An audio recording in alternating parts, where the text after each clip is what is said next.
అక్కడ మన అక్షరాలను కూర్చుకోవడము, పేర్చుకోవడము, చదువుకోవడము, చెప్పుకోవడం అంటే ఒక అదృష్టంగా భావిస్తూ అవకాశం ఇచ్చినటువంటి అన్ని సార్ గారికి, అట్లాగే వారి అందరికీ కూడా మేము ప్రప్రథమంగా నిజామాబాద్ జిల్లా సాహిత్యం తరఫున హృదయపూర్వకమైన ధన్యవాదాలు తెలియజేస్తున్నాం. అలాగే ఈ కవి సమ్మేళన సభకు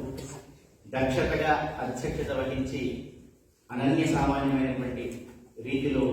ఉపన్యసించినటువంటి గురువర్యుడు ఆచార్య కసిరెడ్డి వెంకటరెడ్డి సార్ గారు, అట్లాగే ఈ కార్యక్రమంలోనే అనుకోకుండా కీలకమైన ఉపన్యాసం లాంటి ఒక ప్రేరణాత్మక ప్రసంగాన్ని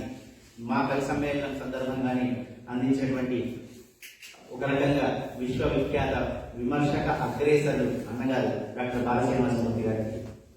అట్లాగే చక్కటి సమన్వయంతో కవి సమ్మేళనాన్ని ముందుకు తీసుకెళ్తున్న డాక్టర్ ఓంప్రకాష్ భోజ్లే గారికి,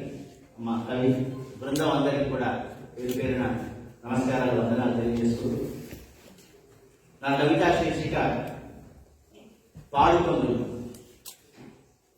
కోటగట్టిన ధైర్యమంతా కొలువు తీరినదిక్కడంటూ, కోటగట్టిన ధైర్యమంతా కొలువు తీరినదిక్కడంటూ, కోటగట్టిన శౌర్యమంతా బాటలేసినదిక్కడంటూ, ప్రేమలూరగా పాడుకొందును, ప్రేమలూరగా పాడుకొందును దోమకొండ కోట చరితను, ప్రేమ మీర కొని ఆడుకొందును దోమకొండ మేటి ఘనతను. ప్రేమలూరగా పాడుకొందును దోమకొండ కోట చరితను, ప్రేమ మీర కొని ఆడుకొందును దోమకొండ మేటి ఘనతను. కాలగతిలో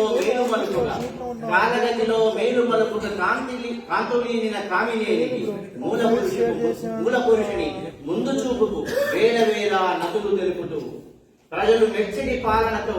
ప్రజలు నచ్చిన పాలకులై ప్రజారంజక ప్రభువులంటూ ప్రజాకోటియ పలికనంటూ, ప్రేమలూరగా పాడుకొందును దోమకొండ కోట చరితను, ప్రేమ మీర కొని ఆడుకొందును దోమకొండ మేటి ఘనతను. సాగు బతుకుకు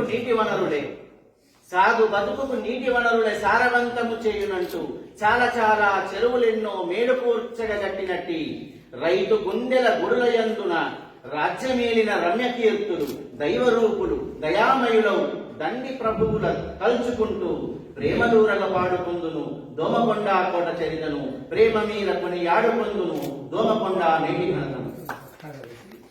సాహిత్య పోషణ దురంధరులై సరస కావ్యములెన్నో వెలియగా, స్వయం కవులై పద్యమల్లిన రాజకవుల తేజమరసి, సోమనాథ కవిని ప్రోచిన హేమసుందర హృదయులైన కామినేని